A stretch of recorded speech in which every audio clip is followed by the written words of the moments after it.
नमस्कार. नमस्कार. आपलं स्वागत आहे आयकॉन स्टील प्रस्तुत बिल्ड आयकॉन या उपक्रमामध्ये.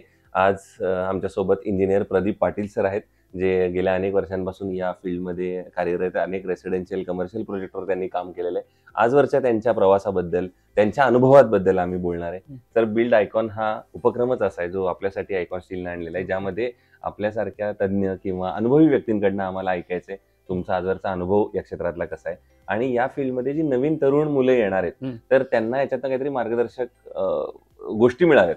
हा सगळा या उपक्रमामागचा हेतू आहे. ओके. सो आधी गप्पांना सुरुवात इथनं करायची की मला आधी विचारायचं तुमचं शालेय जीवन कसं होतं, फॉलोड बाय कॉलेज, आणि सगळ्यात महत्वाचं म्हणजे सिव्हिल इंजिनिअरिंग या फील्ड मागे येण्याची प्रेरणा कुणाची होती, की ज्यांच्यामुळे तुम्हाला वाटलं की हे फील्ड आपल्यासाठी आहे किंवा आपण या फील्डमध्ये यशस्वी होऊ शकतो. काय सांगाल? सुरुवातीला मला तर सिव्हिल इंजिनियर तर व्हायचं नव्हतं, कारण मी मेडिकल फील्डमध्ये मला जायचं होतं, कारण माझे वडील डॉक्टर होते. हो.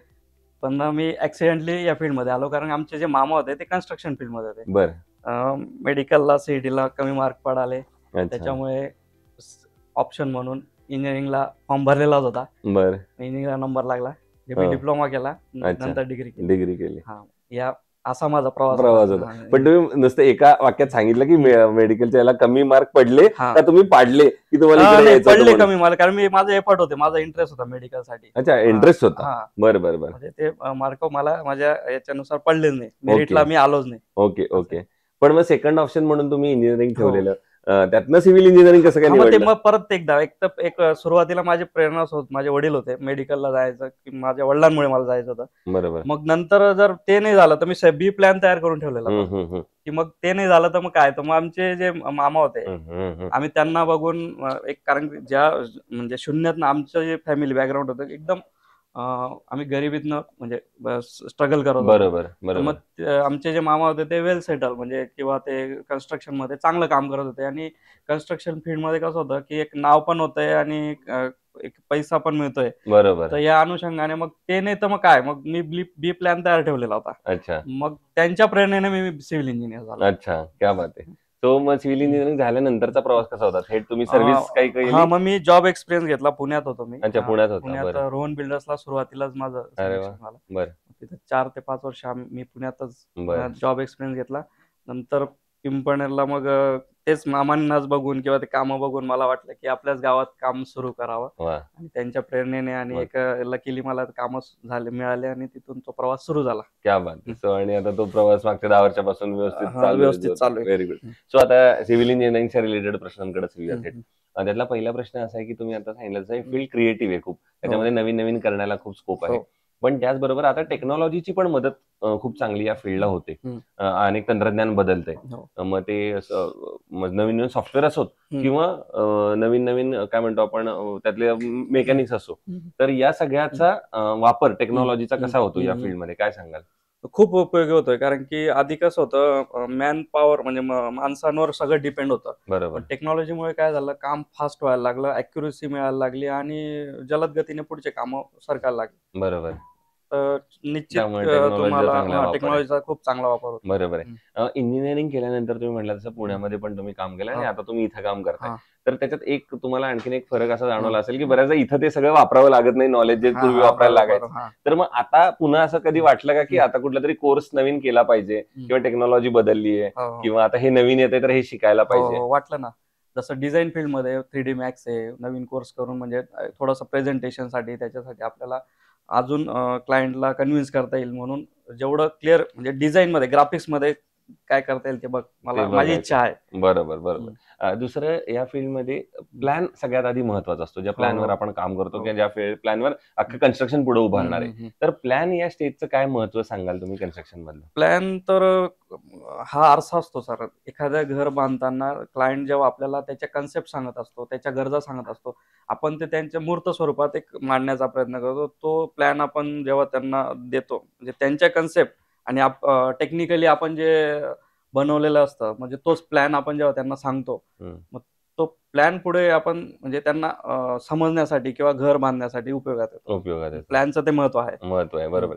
तुम्ही रेसिडेन्शियल प्रोजेक्टवर अनेक काम केलेलं आहे. हो. तर मग रेसिडेन्शियल प्रोजेक्टमध्ये बऱ्याचदा कस्टमरचं असं म्हणणं असतं की माझं बजेट थोडं कमी आहे किंवा या बजेटमध्येच मला बसवून द्या घर. तर अशा वेळेला बजेट आणि क्वालिटी या दोन्हीचा मेळ किंवा कसं तुम्ही त्याचं हे साधता? बजेट आणि क्वालिटीचं नाही म्हणता, क्वालिटीची जागा वेगळी आहे, बजेटची जागा वेगळी आहे. मग त्यावेळेस क्लायंटलाच कन्व्हिन्स करावं लागतं की तुम्हाला जर जे रिक्वायरमेंट आहे तुम्हाला त्याच्यासाठी तो बजेट वाढवावा लागेल किंवा तो कमी करावा लागेल. त्याच्याने कन्व्हिन्स करून आम्ही ते सुवर्ण मध्य साधून प्रोजेक्ट कंप्लीट करतो. बरोबर आहे. दुसरं असं आहे की एखादं चांगलं क्वालिटी कन्स्ट्रक्शन करण्यासाठी 4-5 काही महत्वाचे पॉईंट सांगू शकाल का तुम्ही की हे फॉलो केलेत तर तुमचं एक कन्स्ट्रक्शन चांगलं होऊ शकेल? सर्वात पहिला मुद्दा तर जो प्लॅन आपण बनवतोय त्या प्लॅन नुसार काम कम्प्लीट व्हायला पाहिजे. आधीच तुम्ही भले 2 प्लॅन बनवा, 4 बनवा, क्लायंटशी ते क्लिअर करून घ्या. त्या प्लॅन प्रमाणे जे टेक्निकल स्ट्रक्चरल ड्रॉइंग तयार झाले त्या स्ट्रक्चरल ड्रॉइंग फॉलो करा. ती क्वालिटी मेंटेन ठेवा. नंतर ते क्युरिंग वगैरे हा पार्ट तर वेगळा झाला. तिसरी गोष्ट त्याच्यात चेंजेस नको व्हायला पाहिजे. चेंजेस झाले तर मग तुमचा जो प्लॅन आहे तो डिस्टर्ब होतो. बरोबर. आणि चौथा महत्वाचा मुद्दा, क्लायंट जो तुमच्यावर विश्वास ठेवतो तो विश्वासाला तडा जाऊ देऊ नका. बरोबर. आणि काम पूर्णत्वाकडे घेऊन जाण्यासाठी तुमची मेहनत खूप महत्वाची. बरोबर. हे सगळ्यात महत्वाचे पॉईंट आहेत त्याच्यामध्ये. दुसरं, तुम्ही आता या क्षेत्रात इतकं काम करताय तर जे नवीन तरुण इंजिनियर्स येतात त्यांना एक सल्ला म्हणून किंवा एक सिनियर म्हणून काय तुम्ही असं सांगाल की या क्षेत्रामध्ये या, पण येताना या गोष्टी घेऊन या?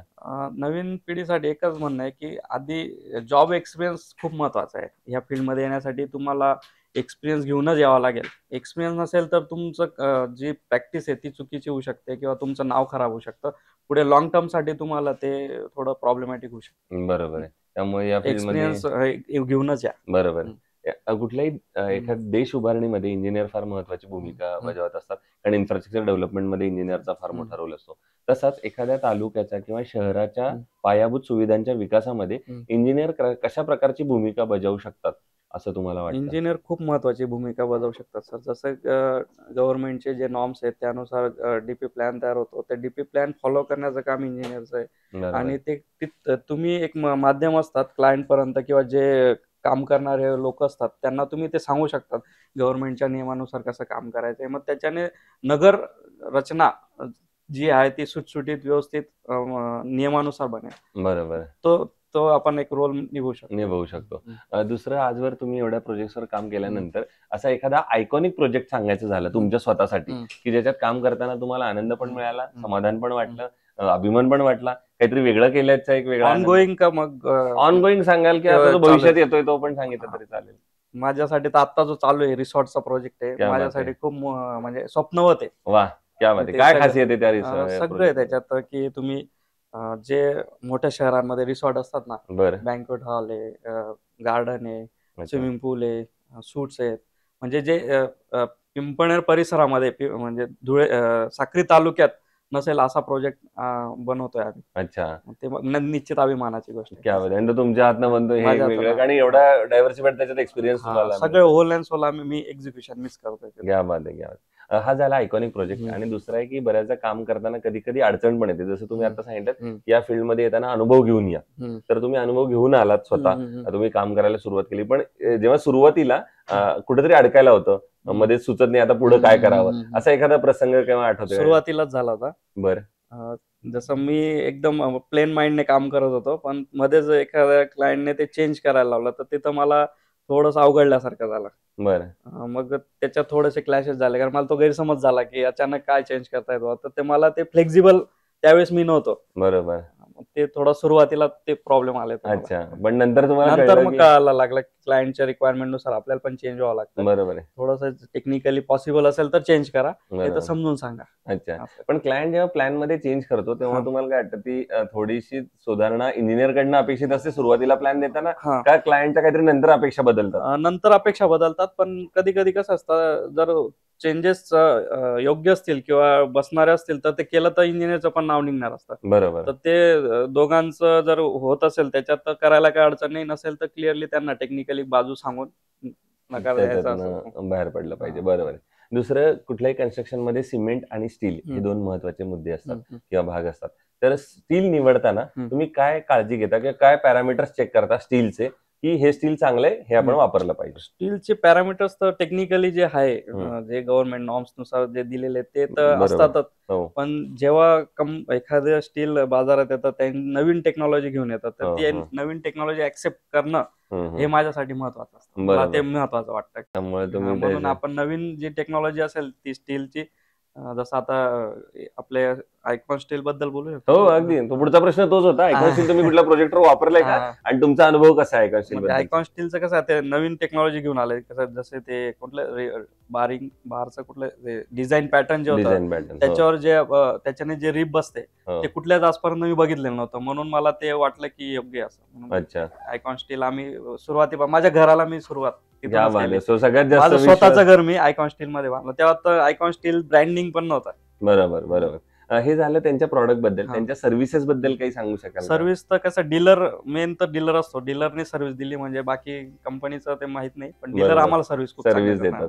त्या बाबतीत सो हे होते इंजिनियर प्रदीप पाटील सर. त्यांनी अतिशय मोजक्या साध्या सोप्या भाषेत आपला सगळ्या इतका ते 10-12 वर्षांचा प्रवास उलगडला. सगळ्यात महत्वाचं त्यांनी एक सांगितलं की कुठल्याही कन्स्ट्रक्शनचा पाया, फाउंडेशन जसं महत्वाचं असतं त्यावरती बिल्डिंग उभारू शकते, त्याचप्रमाणे या क्षेत्रात जे नव्याने येतात तर त्यांना अनुभवाचा जर पाया तुमचा भक्कम असेल तर तुम्ही या क्षेत्रामध्ये नक्की यशस्वी होऊ शकता. तो पुन्हा एकदा तुमचे आभार की तुम्ही बिल्ड आयकॉन या प्लॅटफॉर्मवर आलात, इतके छान बोललात, मोकळे झालात, तर त्याबद्दल. आणि येणाऱ्या आगामी काळात जसं तुमचा एक स्वप्नवत प्रोजेक्ट आता कम्प्लीट होतोय, तर असेच भविष्यात आयकॉनिक प्रोजेक्ट तुमच्या हातून घडावेत याच माझ्याकडून आणि आयकॉन स्टील दोघांकडून शुभेच्छा. मी पण खूप खूप आभारी आहे. आयकॉन कडून मला इथं येण्याची संधी मिळाली, मनातलं बोलण्याची संधी दिली, त्याबद्दल खूप खूप आभारी. थँक्यू.